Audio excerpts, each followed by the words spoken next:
네, 여러분 안녕하세요. 갓지은 말씀하기 히즈스토리 큐티 나눔이고요.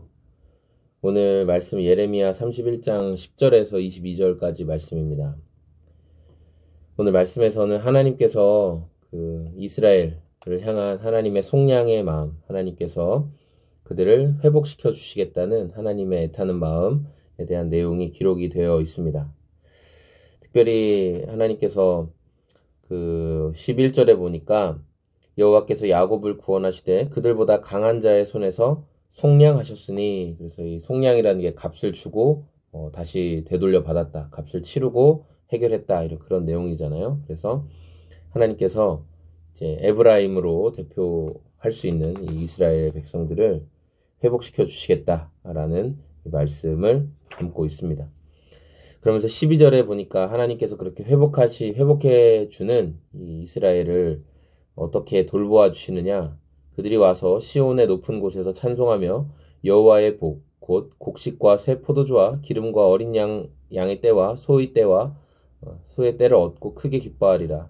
그 심령은 물된 동산 같겠고 다시는 근심이 없으리로다 할지어다. 예, 물된 동산 하니까 예전에 제가 대학생 때 교회에서 목장이 있었는데 거기에 물된 동산이라는 목장이 있었어요. 예.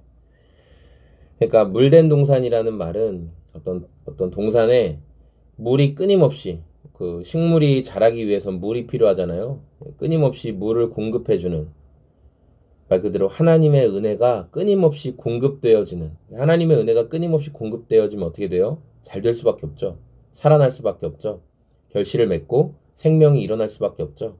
하나님께서 이제 너희를 회복시켜 주면서 너희들의 마음에 물된 동산 같은 마음을 주겠다는 거예요. 하나님의 은혜를 사모하고 하나님의 은혜를 기대하고 하나님의 은혜가 계속 흘러 들어올 것을 바라볼 수 있는 그 마음. 그래서 그 마음은 어떤 마음이에요? 근심이 없으리로다. 그런 마음에는 근심이 없어진다는 거예요.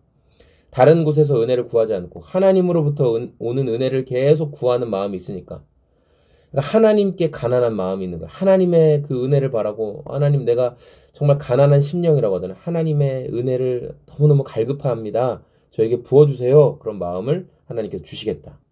그런 마음들의 즐거움이 회복돼서 13절부터 쭉 나오죠. 처녀가 춤추며 즐거워하고 청년과 노인은 함께 즐거워하고 슬픔이 없어지고 즐거움이 가득하겠고 하나님의 주시는 은혜들이 이렇게 쭉 이루어진다는 말씀이 있는 거죠.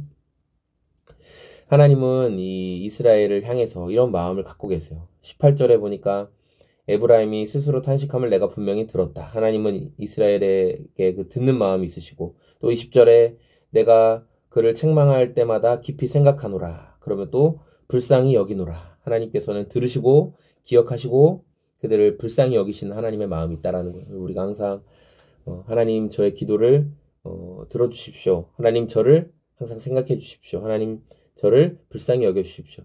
이런 하나님을 향한 애타는 마음을 가지고 기도할 때 우리의 심령이 하나님 주시는 물된 동산 같은 은혜가 있을 줄로 믿습니다.